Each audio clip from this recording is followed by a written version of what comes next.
Kedatangan saya kali ini menyenangkan karena ketemu banyak orang yang berulang tahun,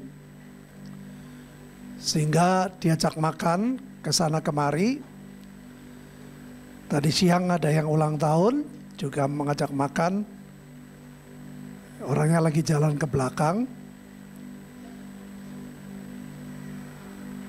Tapi juga ada yang belum bayar utang, masih ulang tahun tapi belum ngajak saya makan. Bambang Hadi sama Dokter Feni.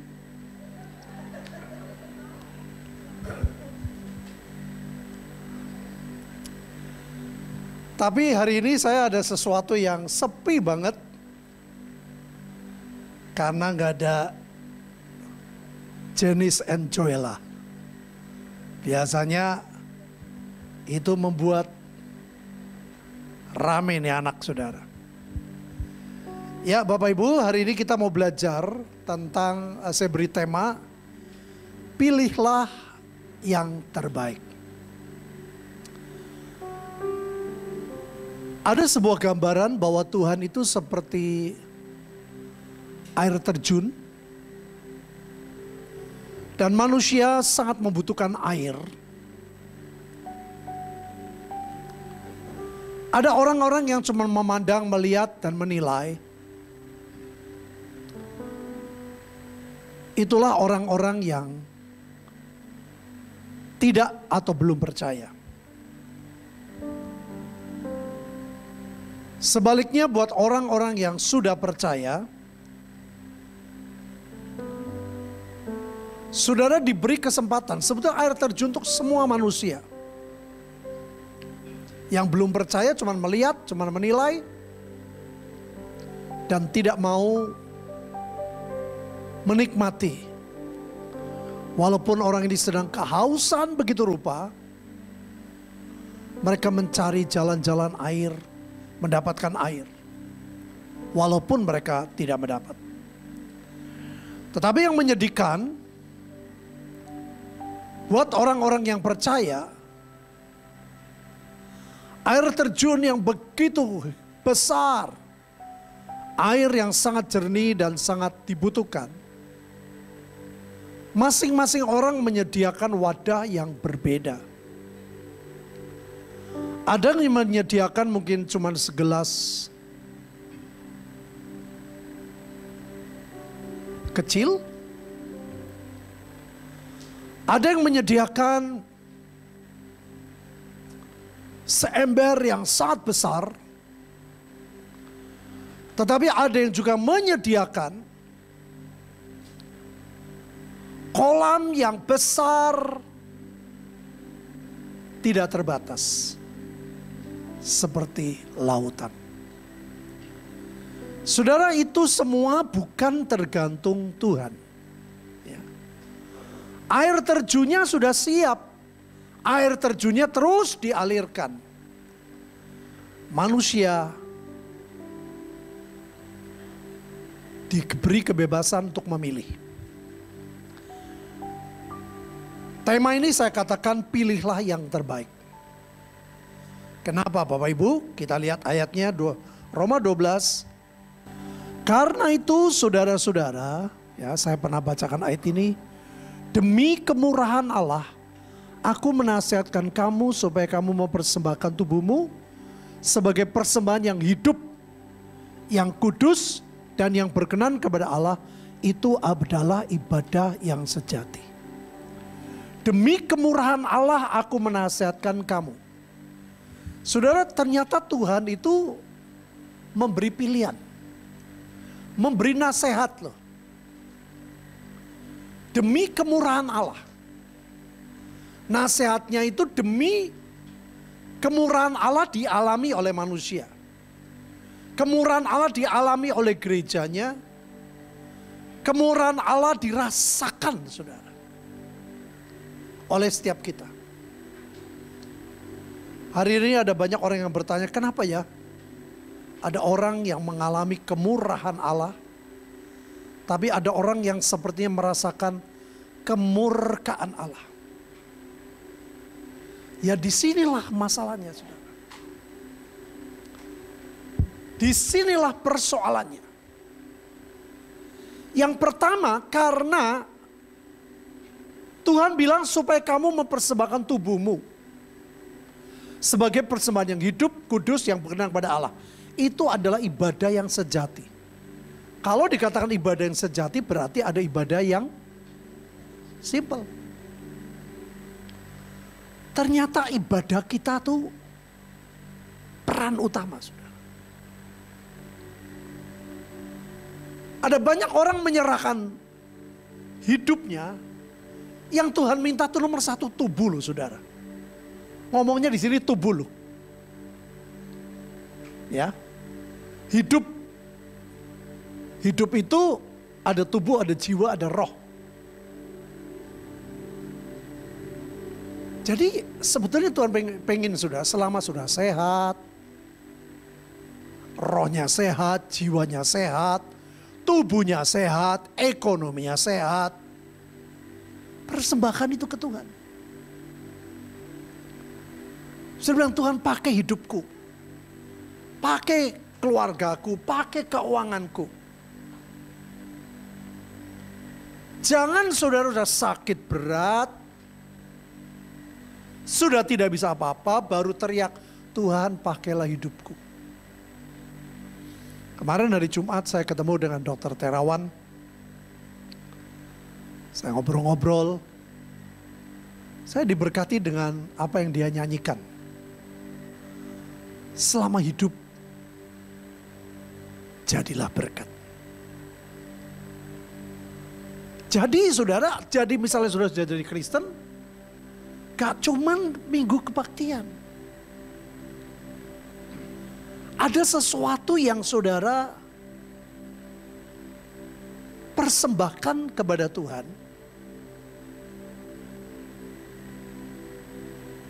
Alkitab berkata, yang kudus, yang berkenan. Artinya, ya kita betul-betul sedang sehat. Saya pernah ceritakan, saya punya teman almarhum Samuel Elkana. Satu kali dia cerita, dia marah banget karena sahabatnya, dia datang waktu itu di Ungaran ada semacam kursus Alkitab. Dia datang, dia bilang, aku mau bawa anakku sekolah di sini. Senang banget saudara, karena ini orang kaya, jadi dia pikir mengejutkan. Waktu tanya, anakmu yang mana? Ternyata anak yang cacat, Bapak Ibu. Sampai teman saya itu dengernya gak tahan, saudara. Temannya bilang, ya udah anakku yang gak normalitas di sini, kamu doainlah supaya normal terus pelayanan. Saudara, itu cara berpikir yang salah. Kalau Bapak Ibu baca di Alkitab, mempersembahkan zaman dulu, saudara, domba yang tidak proporsional, yang terlalu tinggi, terlalu pendek, gak boleh. Yang cacat gak boleh. Harus yang terbaik. Nah, hidup kita tuh seperti itu, saudara. Jangan setelah saudara ngalami keadaan yang jelek, baru Tuhan pakai hidupku. Jadi yang pertama adalah itu, saudara, sebagai dasar. Yang kedua, janganlah kamu menjadi serupa dengan dunia ini, tetapi berubahlah oleh pembaharuan budi, cara berpikir.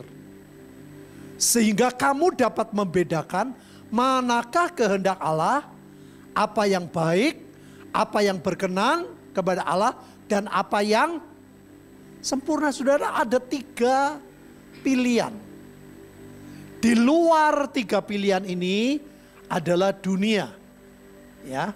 Makanya Alkitab berkata, kamu dapat membedakan.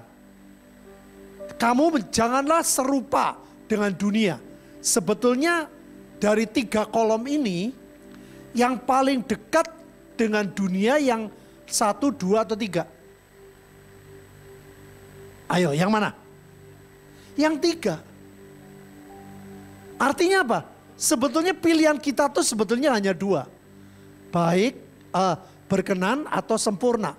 lebih baik atau terbaik. Bapak Ibu tahu ya, kalau kita membidik tempat seperti ini, yang paling sulit yang nomor 1, 2, atau 3? Hah? Yang nomor 1. Tapi kalau Bapak Ibu latihan terus, melatih diri, kenapa Tuhan berkata, latihlah ibadahmu, latihlah. Kalau kita mencapai bidikan kita nomor 1, itu nilainya paling tinggi. Jadi setiap orang diberi kebebasan. Cuman baik, asal nembak, yang penting baik, kadang meleset, baik nih serupa dengan dunia, baik. Saudara cuma dapat seperti itu. Kemurahannya ya dapat, tapi nggak terlalu beda dengan dunia, saudara. Alkitab ngomong apa? Berkat Tuhanlah yang menjadikan engkau kaya. Kalau dunia misalnya dia kerja keras, menghalalkan segala cara, saudara juga sama, nggak beda. Tapi ada orang yang mengalami satu pengalaman yang lebih dari itu, saudara. Ada berkenan. Ada sesuatu perkenanan Tuhan dalam hidupnya. Sehingga dia menikmati, ini Tuhan, ini bukan saya. Apalagi kalau nomor 1, saudara nggak bisa sombong. Karena menyadari seluruhnya hanya karena anugerah. Kalau saudara kerja keras begitu rupa, saudara otomatis jadi orang yang pelit. Karena kau merasa, wah aku kerjanya setengah mati loh dapat rupiah. Tapi ada orang yang berkata berkat Tuhanlah yang menjadikan kaya. Menilai uang itu berbeda, saudara. Ya. Nah ini pilihan di tangan kita. Saya pernah belajar, saudara, nembak. Gak gampang loh ternyata. Senapan kecil itu loh. Duer itu gak gampang. Ya kenapa Tuhan berkata latihan badani terbatas gunanya. Latih beribadah itu berguna dalam segala hal, itu di situ. Tiap hari saudara ada pilihan seharusnya, tiap hari. Aku mau apa ya? Mau dapatkan apa ya? Mau kerja yang mana ya? Mau pilih yang mana ya? Itu tiap hari, saudara. Makanya latihan kita bukan di gereja, bukan di persekutuan, tapi di hidup tiap hari. Saudara diberi pilihan untuk mengambil keputusan yang mana? Yang 1, 2, atau 3. Ada orang jengkelin. Saudara diberi pilihan. Mau mengampuni, bahkan memberkati dengan perkataan yang baik, atau saudara marah, balas orang itu seperti dunia. Atau saudara diam, ya udahlah aku diam aja lah. Aku nggak mau terpengaruh, aku nggak mau sakit hati, itu lebih baik. Atau saudara memilih, wah aku harus ngampuni orang itu, kasihan orang itu, aku harus ngampuni, aku memberkati. Bisa ngerti nggak bedanya? Tiap orang ada pilihan. Nah inilah yang menjadikan, yang membuat sesuatu itu saudara alami dalam hidup. Ada orang yang mengalami murka. Kenapa? Dia amuk, dia balas ngamuk. Dia diomongin, dia marah, dia balas ngomongin. Dia mengalami murka. Tuhan berkata gak ada bedanya kamu dengan dunia. Ada yang diam, ya sudahlah aku gak mau marah lah. Aku diam lah, aku diam aja, aku gak suka sama orang itu. Tapi ini lebih baik saudara. Tapi ada, aku pilih. Tuhan ampuni orang itu. Tuhan berkati orang itu. Beda gak? Beda. Itu pilihan Bapak Ibu. Makanya kita hidup di dunia ini gak gampangnya tuh di situ. Ini pintu sempit, ini pintu yang lebar. Ada nyanyian dulu. Banyak jalan, pintu yang lebar dan pintu yang sempit. Pilihan di tangan kita. Kalau pilih yang lebar ya gampang lah. Diomongin ya balas saja. Apa bedanya dengan dunia? Makanya Tuhan ngomong apa? Jangan serupa, artinya sebenarnya jangan ini. Jangan baik. Banyak orang Kristen kalau dinasihati, loh apa salahnya? Kan baik. Padahal yang Tuhan sediakan bukan yang baik. Yang apa? Lebih baik dan terbaik.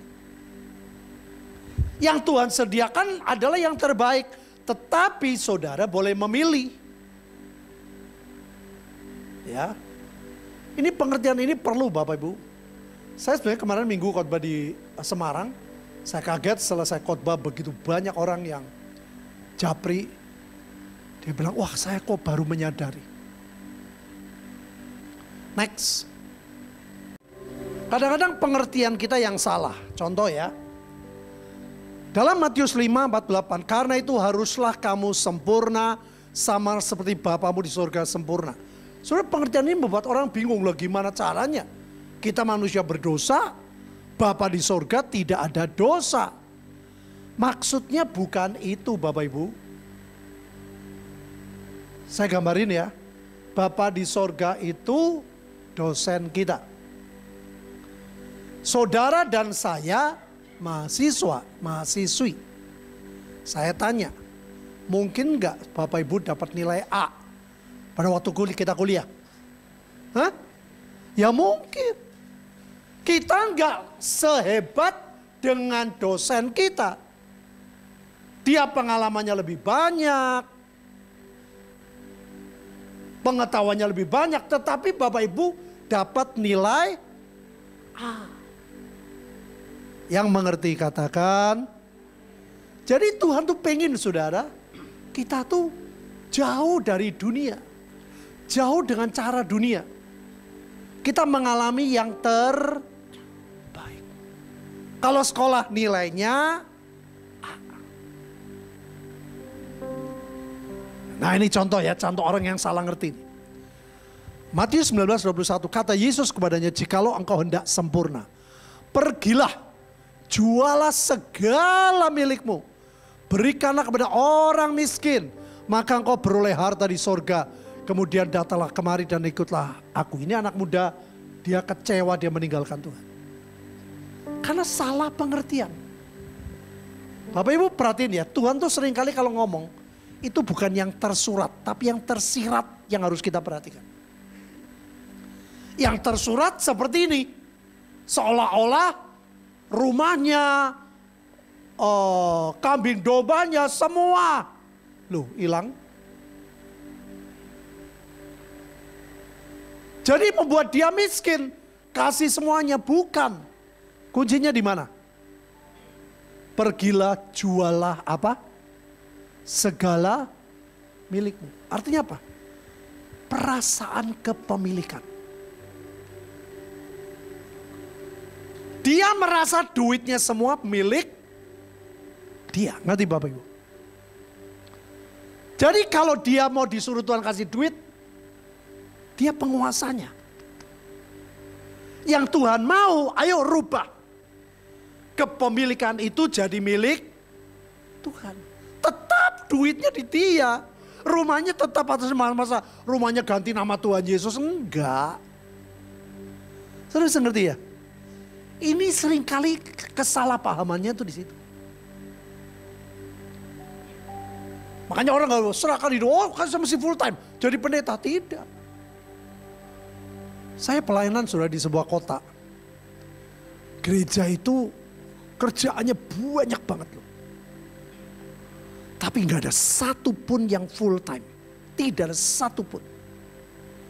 Kebaktiannya Sabtu nggak Minggu. Kenapa? Kalau Minggu mereka khotbah di banyak gereja. Aneh nggak? Satu pun tidak ada yang full time. Dan tim musiknya saudara bisa berlapis-lapis. Ada berapa tim? Saya sampai bingung. Yang satu pengusaha ini, yang satu kontraktor, yang satu toko spare part motor, spare part mobil. Tidak ada satu pun yang full time. Makanya tidak, orang melayani mesti full time. Tidak Bapak Ibu. Saya heran mereka sibuknya luar biasa. Mereka nggak punya tempat loh, sewa loh di hotel tiap Sabtu. Tapi mereka bisa dengan anugerah Tuhan. Pedagang-pedagang saban hari Minggu itu khotbah di macam-macam gereja. Luar biasa. Itu kayak Paulus. Paulus itu bukan full timer, tapi full heart karena dia pebisnis juga. Jadi ini salah ngerti.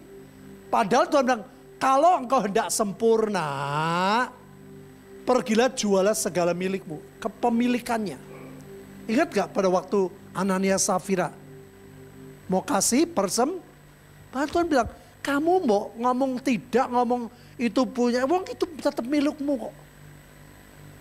Artinya apa? Merasain. Nah, makanya saudara, nanti kebanyakan orang gini, kalau perusahaannya bangkrut baru, Tuhan ini perusahaanku milikmu, toko ini milikmu, keliru terlambat saudara. Selama saudara punya pekerjaan, punya usaha, punya keluarga, serahkanlah Tuhan, ini anak-anakku adalah milikmu. Halo? Kalau ada setan yang mau ganggu anak-anak kita, siapa yang nolong? Ya Tuhan tolong loh. Kalau perusahaan saudara mau bakal ngalami goncangan pandemi, Tuhan yang menolong. Tuhan akan beri hikmat begini. Makanya ini gak mudah Bapak Ibu. Kalau orang semua merasa, oh ini milikku kok. Kapan Tuhan bilang, mau gak sih kamu kasih uangmu sekian aja. Saudara sulit karena pelit, karena itu merasa milik saudara. Ya, nah jadi sebetulnya anak muda kecewa ini karena salah pengertian. Kalau saudara berkata, Tuhan aku serahkan keluargaku, semua milikmu, toko ini Tuhan. Pekerjaan ini Tuhan, toko yang kecil ini Tuhan, apapun ini menjadi milikmu. Itu perkataan bagus banget saudara. Nanti kalau Tuhan lihat ada orang yang mau jahat sama saudara, Tuhan bisa menjaga. Melalui mimpi lah, melalui perasaan tidak enak lah, apa saja itu bisa. Makanya dulu banget saudara, ada hamba Tuhan bukan Pak Petrus Agung ya. Itu dompet itu diangkat bukan berkata tapi berkata Tuhan, keuanganku adalah milikmu. Dia urapi saudara, disuruh semua tabungan-tabungannya berkata Tuhan ini milikmu. Banyak orang, wah nanti berarti duitnya diambil Tuhan seperti ini. Enggak Bapak Ibu. Bank saudara, buku saudara tetap nama saudara, halo? Betul nggak? Mosok ganti Tuhan Yesus Kristus. Sing duwe bank bingung iki sapa iki? Alamatnya nang ndi ki? Oke, next.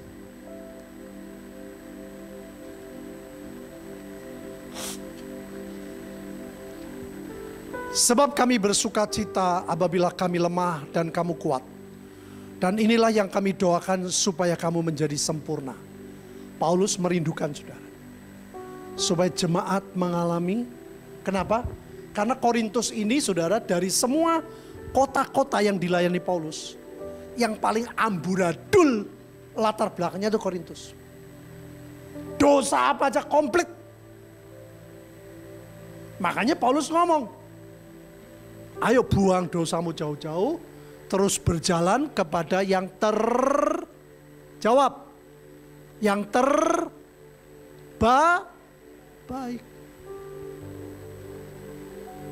Yang percaya katakan, next. Ini contoh saudara, bagus banget ini. Dalam rumah yang besar bukan hanya terdapat perabot dari emas dan perak, melainkan juga dari kayu dan tanah. Yang pertama dipakai untuk maksud yang mulia, dan yang terakhir untuk maksud yang kurang mulia. Jika seorang menyucikan dirinya dari hal-hal yang jahat, ia akan menjadi perabot rumah untuk maksud yang mulia. Ia dikuduskan, dipandang layak untuk dipakai tuannya dan sediakan untuk pekerjaan yang mulia. Jadi keputusan ya di tangan saudara pilihan. Tuhan punya rumah yang gede saudara.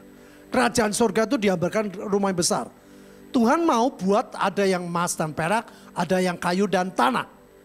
Alkitab berkata Jika seorang menyucikan dirinya dari hal yang jahat, ia menjadi perabot rumah yang maksud yang mulia. Kadang-kadang kita tuh dikuduskan. Dikuduskan itu apa? Dipisahkan. Saya pernah ceritakan dulu di Tegal, saya bermain basket. Waktu saya pulang dari Bandung, saya tinggal di Tegal, saya nggak ada hiburan, saudara. Hiburan saya cuma basket loh. Gak ada temen yang suka main gitarnya Mbah Tuhan tuh nggak ada, Bapak Ibu. Waktu itu persekutuan belum banyak seperti di Setiabudi dulu di rumah, tapi baru 7-8 orang. Itu siapa? Saya, mami saya, adik saya, temannya adik saya, temannya lagi. Sudah. Hiburan saya apa? Cuman basket. Tahu-tahu waktu mau basket, sudah terbiasa taruhan. Sudah bayangin, saya dikuduskan sama Tuhan. Kalau saya taruhan bareng mereka, ya apa bedanya? Bayangin saya cuma di bawah ring loh, itu di semua sana. Cuman begitu terus. Saya padahal basket tuh menikmati, saudara. Tim itu saya suka banget. Nanti kelihatan orang yang egois sama enggak, itu kelihatan. Yang bisa main sebuah tim itu beda, nyenengin banget. Saya enggak bisa. Ya sudahlah, saya pulang. Gak ada hiburan, saudara. Saya bilang, Tuhan kok gak enak banget sih, aku pengen di Bandung lagi. Bayangin, saudara. Tapi ajaib satu kali, namanya Owijin, dia datang saya. Dia bilang, aku butuh kamu. Ayo main lagi. Ini ada orang begini. Wah, kita kalah terus. Saya bilang, enggak Owijin, aku enggak mau lagi. Aku enggak usah basket, enggak apa-apa. Wes pokoknya kamu main, uslah ketaruhan. Saudara lihat. Tuhan tuh buat keajaiban. Kalau saya pernah tahu namanya Owijin itu dulu tinggal di Kalimati kalau nggak salah. Itu datang ke saya, ke rumah saya. Ayo kamu main. Saya bilang enggak lah. Aku nggak mau gitu lagi. Enggak, wis pokoknya kamu main orang Tuhan. Dia hanya harga diri pengennya menang, sudah. Karena saya waktu itu cukup tinggi, saya bisa menjaga orang ini, gini, wah, kamu bisa. Saya bilang, benar. Oke, deal. Aku berangkat, saudara. Jadi waktu itu setiap saya ke lapangan, mereka, pendeta. Padahal turun tadi pendeta loh. Sudah dinubu. Setiap saya ke tengah, langsung tahu mereka, wes nggak taruhan. Kalau saya nggak ada, taruhan.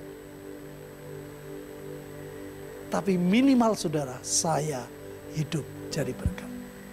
Amin Bapak Ibu. Mereka dulu Obeng Kiat ya, kalau nggak salah sudah meninggal sekarang ya. Makanya waktu saya di Temanggung, saudara, Obeng Kiat kalau ada masalah, ada apa, dia datang ke Temanggung, dia konsultasi ke saya. Dia jauh lebih tua, tapi dia datang. Makanya jangan saudara merasa aku muda, aku baru. Semua keputusan, pilihan di tangan kita. Sebab itu sejak waktu kami mendengarnya, kami tiada berhenti berdoa untuk kamu. Kami meminta supaya kamu menerima segala hikmat dan pengetahuan yang benar, pengertian yang benar, untuk mengetahui kehendak Tuhan. Apa Bapak Ibu? Nah itu. Jadi jangan pilih yang baik. Minimal lebih baik. Kalau bisa, terbaik. Saudara, saat dulu ya, saya pernah waktu jadi penginjil, kumpul-kumpul duit, saudara. Saya pengen punya gitar. Mau beli gitar itu di toko, wah banyak. Yamaha, Yamaha. Pokoknya banyak, saudara. Saya ketemu Chris Manusama. Chris bilang, kamu pengen cari gitar? Iya. Merek ini, dia bilang. Tapi merek ini, dia sebutin saudara, kalau salah Kohno, itu dari Jepang, ada 2. Yang ada di toko atau handmade. Itu lebih bagus dari Yamaha, dia bilang. Kalau yang di toko, harganya gak terlalu mahal, tapi lebih mahal dari Yamaha. Tapi kalau handmade, itu mahal, pesannya waktunya cukup lama, bayarnya apa? Mahal. Dan saudara dia berkata, aku sebagai pemusik loh. Chris Manusama tuh ternyata bisa main gitar loh saudara. Kalau saudara tahu Chris Manusama, dia dulu nyanyi lagu apa ya, Kidung atau apa itu. Jadi dia termasuk musisi yang cukup. Karena apa? Karena dia diberi prioritas. Tidak semua pemusik boleh pesen gitar itu handmade. Tapi atas nama Chris Manusama boleh. Luar biasa ya. Dia bilang, mau nggak? Kalau mau tak pesenin atas namaku. Wih, saya kaget saudara. Tapi, nah ini saudara. Untuk dapat yang terbaik tadi tidak mudah. Pertama, bayarnya mahal. Lebih mahal dari yang di toko. Karena ini handmade. Yang kedua, waktunya lebih cepat atau lebih lama? Pada umumnya lebih, nah ini saudara. Seringkali kalau saudara mau instan, saudara nggak dapat yang terbaik. Coba sekarang aja lah. Pekerjaan apa? Oh ini untungnya gede, instan. Itu banyak nggak beresnya. Alkitab sudah bilang kok. Orang yang cepat mendapat kekayaan akan cepat terbang. Tapi kamu yang mendapatkannya sedikit demi sedikit akan kaya. Tuhan sudah bilang. Waduh, saya bilang. Terus dia bilang, udahlah. Kamu jangan mikir aja, nanti kalau datang tak kabarin. Betul, saya satu kali datang. Oh tapi saya pernah loh. Gitar itu saya jual saudara karena saya gak punya duit. Saya nyesel banget. Saya waktu jadi penginjil saya pernah ngalami saudara. Aduh, gak mudah loh. Mau pelayanan gak, mau naik bis aja gak punya duit. Saya ngalami Bapak Ibu. Tapi itu semua proses yang membentuk jiwa. Ya, ini sebuah pengertian. Makanya Alkitab berkata apa? Semoga Allah damai sejahtera. Lihat apa? Menguduskan kamu seluruhnya. Tuhan pengennya semua. Semoga roh jiwa tubuhmu terpelihara apa Bapak Ibu? Dengan tidak bercacat pada. Nah, saudara, syarat ini loh, syarat saudara pengen diangkat tuh di sini. Bukan saudara rohnya cacat, jiwanya cacat. Jiwa tuh biasanya masalah keluarga. Hubungan suami istri, orang tua, anak. Yang gak dibereskan, pelayanan tetap ini bahaya, gak bisa. Tubuh juga ternyata perlu semakin baik. Artinya apa saudara? Kalau kita salah ya cepat minta ampun. Kita gak beres ya cepat beresin. Amin. Kita jaga makanan ya sudah, makanan yang kotor ya pisan-pisan lah. Tapi aja terus menerus. Halo? Tani meneng.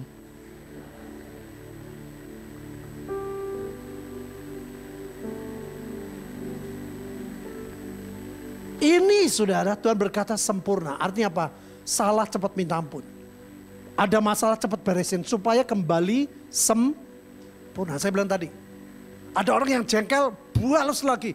Istrinya dibalas, suaminya dibalas, ribut terus. Ada yang sudahlah, aku mengampuni suamiku, aku mengampuni istriku. Memang kelemahannya dia. Ada seperti itu saudara. Ada yang terbaik, aku mau tetap support istriku, suamiku. Dia adalah yang terbaik, aku percaya Tuhan atur yang terbaik. Yang percaya katakan. Jadi semua tergantung kita. Next. Nah saudara, setiap pemberian yang baik dan setiap anugerah yang sempurna datangnya dari atas, diturunkan Bapa segala terang. Padanya tidak ada perubahan yang bayangan yang pertukaran. Artinya apa? Tuhan siap menyediakan yang terbaik. Yang percaya katakan. Next. Ayo baca bersama saya 2-3. Di dalam kasih tidak ada ketakutan. Kasih yang sempurna melenyapkan ketakutan. Sebab ketakutan mengandung hukuman. Dan barang siapa takut ia tidak sempurna dalam kasih. Gak ada orang gak pernah takut saudara. Waktu saya ditangkap di China saya takutnya luar biasa. Sungguh. Begitu saya pertama ditangkap Messi nggak apa-apa lah. Pikir saya interogasi Messi nggak apa-apa. Pada waktu imigrasi berkata, malam ini kamu masuk penjara 3 malam. Setelah itu deportasi ke Indonesia. Dan jangan pernah injak Cina lagi. Waduh itu saya males. Ngomong masuk penjara, aduh lemes saya. Langsung ada dikit protes, Tuhan. Aku iki lunga Cina duite dewek. Kesel. Orang bisa turu mau bengi nang kapal mabur. Ngerti kapal mabur ya? Bahasa Ibrani lu kamu harus tahu tuh. Saudara saya bisa timbul rasa kayak gitu loh. Terus baru Tuhan ingetin. Untuk saya menerima keadaan itu. Saya minta ampun, saya bilang Tuhan ampuni saya. Saya kok merasa berjasa ya. Saya salah nih Tuhan, ampuni saya. Biar kehendak-Mu yang jadi. Saudara pada waktu saya nyerah, itu ketenangan tuh turun. Baru Tuhan membuatmu jijat. Dengan cara yang aneh. Imigrasinya ribut. Maksudnya ngobrol sendiri sama ketua Intel. Cang ceng cong, cing cong cang, puyong, hai, capcay. Kata ini, wow bukan, koloke. Yang ini bukan. Apa ya, pemaning sih? Saudara, ribut saya nggak ngerti loh. Saya pikir dia mau memperberat kesalahan saya. Karena tanya, kamu tadi ngomong sekolah. Tahu-tahu bisa Tuhan ajaib. Oh ini sudah setengah 2 malam, kamu bikin saya susah, kata imigrasi. Sekarang cepat tanda tangan. Ternyata kamu di sini minta bantuan duit ya. Sama orang-orang kaya di Shanghai. Bayangin saudara. Padahal Tuhan sudah bilang sama Bu Linda loh. Begitu ditangkap, Bu Linda langsung doa, Tuhan bilang sama suamimu jangan takut tapi jangan bohong. Nah itu sing angel jangan. Nah aku kan golet pikiran sama wong lanang kok. Ben carane ya ben orang mlebu penjoro kan mesti mikir toh. Nah akhirnya putusan itu pertanyaan yang sulit. Kamu datang minta bantuan ya orang-orang Tiongkok ya, orang-orang kaya ya Shanghai, orang Kristennya kaya-kaya. Ayo saudara jawabnya saya gimana? Siapa kayak ngomong kayak? Jukshu ya? Kok bisa tak ajak mending Cina kok kon. Saudara saya betul-betul bingung. Saya mau pakai bahasa tubuh. Nek mantuk. Artinya iya, saya salah sama Tuhan. Bohong kan berkata. Nek aku geleng-geleng, manjing, penjara saya kepriben. Coba saudara. Saya betul-betul bingung. Tapi karena tenang, nah itu loh. Kasih melenyapkan, sempurna melenyapkan apa? Saya bisa tenang, saya bisa cuman ketawa saudara, saya ketawa. Orangnya bingung. Wong ditakoni kok guyu. Tanya sekali lagi. Kamu bikin susah, ini setengah 2 malam. Dalam hatiku yang gawe susah dia. Wong aku kesini gak ngapa-ngapain kok. Saya mau tolongin orang-orang Kristen. Untuk mereka punya mengampuni. Saya ngomong loh, saya ngomong sama mereka. Sekolah saya dibakar, saya milih mengampuni. Saya ngomong sama orang-orang Kristen. Mereka yang tidak cocok dengan pemerintah, ampuni dan berkati. Saya ngomong begitu. Tapi mereka awalnya kan gak percaya. Udah tahu-tahu. Ayo cepat tanda tangan. Ya sudah saya tanda tangan. Tanpa saya harus jawabnya priben. Jawabnya priben. Guyu tok. Wah, pertama bingung. Ditakoni. Kamu gini. Oke bingung. Pikir mungkin dia aku rodo wis kawengen wis rodo ngantuk apa ngeleyup saudara. Ya bahasa Ibrani ngeleyup. Jadi Tuhan tuh punya banyak cara. Pada waktu kita mengalami kesempurnaan, pilih yang sempurna, yang percaya. Katakan. Next. Ini semua adalah gambaran saudara. Kita mau halaman atau mau ruang kudus, ruang maha kudus nomor 1. Tubuh, jiwa, roh, agamawi, rohani, ilahi. Baik, berkenan, sempurna. Baik, lebih baik, terbaik. Dipanggil, dipilih, setia. Percaya tuh Tuhan berkata, setan juga percaya. Tapi saudara meningkat menjadi dipercaya. Lebih hebat lagi orang Nah, beda kan?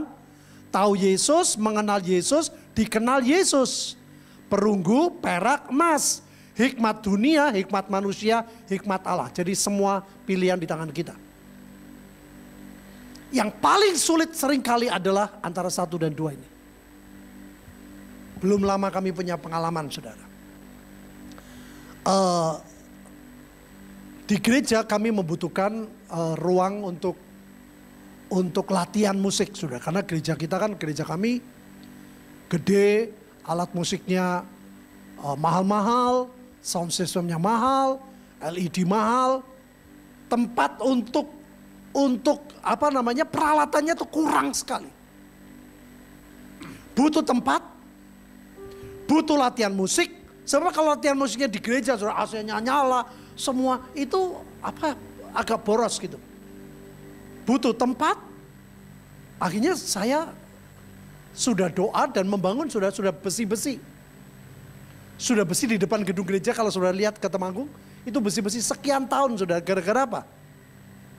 Saya memilih, waktu itu gak mudah. Termasuk tempat ibadah loh. Kenapa? Karena tempat ibadah yang dipakai di gedung serbaguna yang buat badminton, itu karena dipakai anak-anak sekolah. Waduh, saudara, gak karuan. Jadi butuh tempat ibadah yang lebih kecil, gedung serbaguna yang lebih kecil, butuh ruang studio musik, atau saya diam saja duitnya. Ya udahlah, kita nggak ngapa-ngapain. Itu mempengaruhi uang-uang pribadi, jadi nggak gampang. Atau pilih yang lainnya, uangnya untuk nolong orang miskin. Coba bayangin. Itu nggak gampang. Saya bilang, Tuhan gimana ya? Lebih baik buat bangun, selesai, atau kasih orang miskin. Itu waktu pandemi. Pandemi pertama tuh Delta sama apa ya? Pertama Alpha ya. Alpha Delta, waduh saudara. Itu orang mati banyak. Ya. Orang yang susah, saya pernah saudara, kita datang baik-baik ke kelurahan, ke kecamatan, nawarin pengobatan gratis, nawarin pasar murah zaman dulu saudara. Wah, ditolak mentah-mentah sama desa itu. Pada saat pandemi, kita datang saudara, boleh kita mau kasih sembako? Oh boleh. Hampir tidak ada yang nolak. Coba bayangin. Pilihannya gak mudah. Buat tempat ibadah atau jiwa. Bayangin. Saya sulit sekali saudara. Saya bilang, Tuhan, tolong Tuhan beri saya tahu. Buat saya mampu, saya harus pilih yang mana. Saya pilih uangnya untuk membangun tempat kebaktian, membangun ruang musik, membangun tempat sound, membangun untuk beberapa hal yang lain. Langsung selesai, sudah gak lama lah, gak sampai setahun. Jadi selama pandemi, saya pilih uangnya buat bangun jadi. Atau hati saya tergelitik menolong jiwa-jiwa. Bayangin. Satu kali malam itu saya diberi mimpi. Dalam mimpi itu saya khotbah, lucu. Saya khotbah ngomong begini. Gereja itu bukan gedung. Gereja itu, ayo ada yang jawab apa? Apa? Orangnya. Saya khotbah. Dalam mimpi itu saya khotbah saudara. Dalam mimpi saya khotbah, saya ngomong saudara. Gereja itu bukan gedung. Gereja itu jiwa-jiwa. Orangnya itu gereja. Betul kan? Pengertian gereja. Makanya saudara saya bersyukur loh. GRC ini masuk dalam keanggotaan gereja-gereja. Walaupun ditulis terakhir, kenapa? Saya bilang kenapa ditulis terakhir? Oh, lawang namanya bukan gereja sih, depan gereja semua. Gereja Bethel Indonesia, gereja Bethel sepenuh, gereja Bethel seperapat. Pokoknya macam-macam kan saudara. Nah ini nggak ada gerejanya, ya sudah GRC paling bawah. Sing penting mlebu manjing oh ya. Ya. Kau karena sing kritik saudara, daftar terdaftar. Saudara, gereja itu bukan gedungnya. Gereja itu siapa? Orang-orangnya. Saya khotbah tuh ngipik gitu. Langsung saya tahu. Saya bilang Madi Surya, switch uang.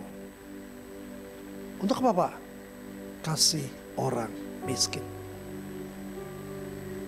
Disitulah Tuhan suka. Amin Bapak Ibu.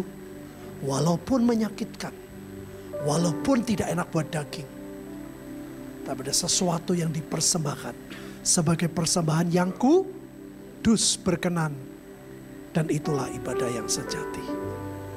Saudara mengerti yang saya maksudkan? Mari pilihlah yang terbaik. Kita bangkit berdiri.